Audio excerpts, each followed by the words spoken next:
So, it's children's time. Gather around, and you can see what I'm holding in my hand. 3 batteries.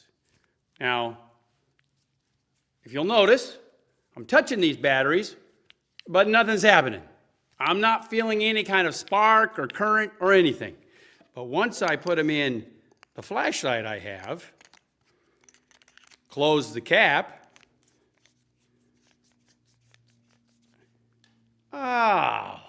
then they make the right connection and power the flashlight.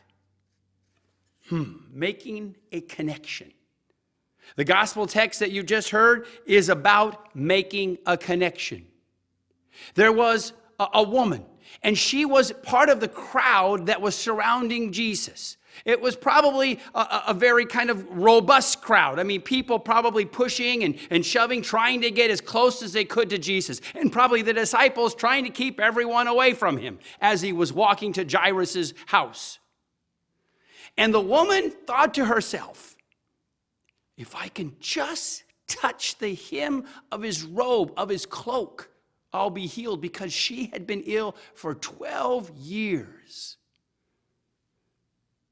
And she touched Jesus' garment, his cloak, his robe. And he sensed that someone had accessed his power, his healing power. And he stopped. And he said, "Who touched me?" She made a connection with Jesus. Even though there were others pushing and shoving, she made a connection that the others didn't. And he looked at her and he said, "Who touched me?" He knew who it was. And she said, "I did." And then he said, "Your faith has made you well." She came looking for Jesus with hope, with faith that she could be healed, that her life would be different. That's what enabled her to make a connection to Jesus.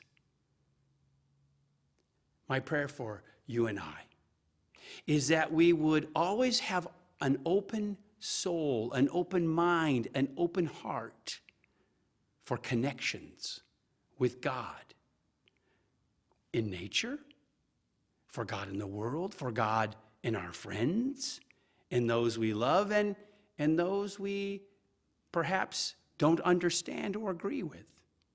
This week, as you are going about living your life, look for places to make connections, places where God is alive. Thanks for coming. I'll see you next week.